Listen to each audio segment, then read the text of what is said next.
Many people spend more time planning a wedding, birthday party, or buying a car than they do for what care they'll need at the end of their life.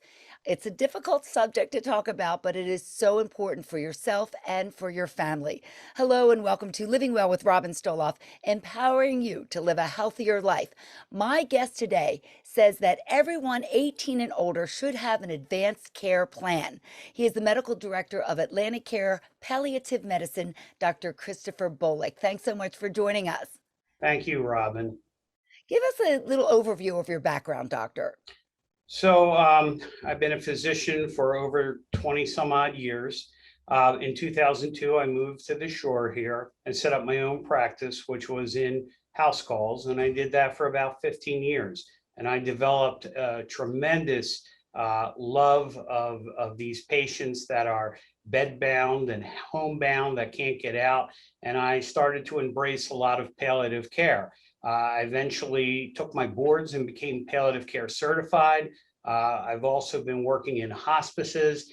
And a couple of years ago, I went to Cooper to be purely a palliative care physician, train other physicians to be palliative care physicians, and ended up being the interim head. And then, of course, I transitioned down here mainly because the drive was killing me. So. Well, fair enough. That's understandable.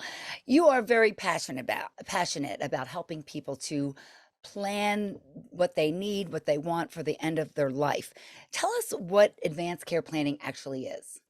So advanced care planning is setting up a plan to make sure that we know your wishes, that the providers, the physicians, the nurses, et cetera, the medical team knows what you want specifically at the end of life, but regarding your care, specifically if you can't speak or communicate with us. We want to do what you want done. And it's important to have those documents and plans set in place beforehand when it's common, it's not emotional for you to have to try and make those decisions. So it's always best to have those plans set up. What are some of the documents that we need? So there's a couple documents that we see. There are documents called instruction directives and proxy directives. They're also known as living wills and durable power of attorney for healthcare. The instruction directive is basically a framework of how you want to be treated in certain conditions. It is a non-actionable document, which means that we as physicians and providers and emergency personnel don't necessarily have to follow it. It just gives us a framework and to have a conversation with your loved ones about what your wishes are. The proxy directive really establishes who is the person you want to speak in your behalf. And that person needs to understand that they are speaking for you. So they're to make decisions that you want done. Holiday season, and it's a unusual gift, but probably one of the best gifts we could give to our family, because if the situation does arise, they will know what to do. What exactly, how do we go about it? What exactly do we need to do to get the ball rolling? So it's relatively easy. You can go to our website. We have those forms on there that you can print out. You can go to your lawyer. A lawyer can certainly draft this up. You can go to your local supply store like Staples and get forms already made up that you just fill in. But it's important, and most important is to talk it over with your family, specifically your proxy directive. I can't tell you how many times that I've called a proxy directive or a proxy person to speak with them about a patient, and they're shocked to know that they're the ones who are left with the decision making, that no one ever told them that they were this. It's important for them to have that information, that they know what you Absolutely. want. Yeah. Absolutely, because you're leaving them in a very difficult position at that point. So it's very important to do this. But do you find that it's sometimes a difficult topic for people to discuss or to talk about? Absolutely, it's a difficult conversation. Who wants to talk about their own or someone they love's mortality? We don't. It's the same reason why, no one talks about their will, right? It's Yeah. something we need to do. It's something that we should have, but we don't always do it. Yes, it is a tough thing. So, how do you recommend broaching this conversation with someone? This is a very difficult situation, but really the best way is to just sit down saying, look, I have important stuff that I need to talk to you about, and put those wishes in a document, and then talk to your family and say, this is what I want. I want you to follow my wishes. And in fact, I've put it down. There's another document I should touch upon, and that's a form called a PULSE form. And PULSE stands for Providers Orders for Life-Sustaining Treatment. It is a document for only certain individuals, not for everyone. An instructive directive and a proxy directive should be completed by everyone over the age of 18, and that's specifically what our military does. So when our young men and women go to boot camp, they're instructed to fill these out. They must fill this out. That's how important it is. But a PULSE form is really for those that are ill, very ill, critically ill or frail, those that go into nursing homes. These are documents that are actionable, meaning myself, other physicians, nurse practitioners, emergency personnel must follow those directions, because they are actually orders. They're physicians' orders, and they're portable. They can be transmitted anywhere in the state of New Jersey, except the family has to make sure that we know about those documents. That was my next question. What do we do with the documents once we fill them out and we have them? Where do they go? So you should have the original document. So when I complete a PULSE form with a patient, and the other thing to say is that PULSE form needs to be completed by a medical professional, not by the patient, because there's a lot of technical stuff in there. So once they have the form, I give them the original back. They need to make several copies of it.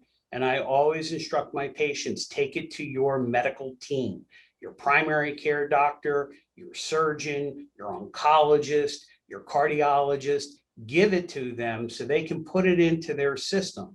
I work at AtlantiCare. It's a big facility, and we have a section in our computer record that has these forms on there.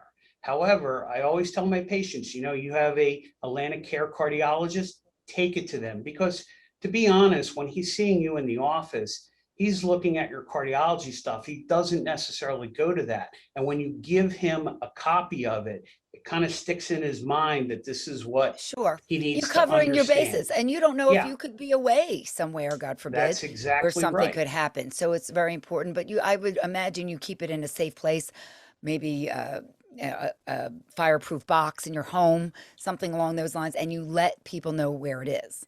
That is true. You want to put it somewhere that is secure, but you also want to make sure that people understand. And in fact, with PULSE forms, since those patients are so sick, we actually recommend you put a copy on the refrigerator, so that any emergency personnel, a refrigerator is a centrally located place. It's a relatively small location, and it will always be there.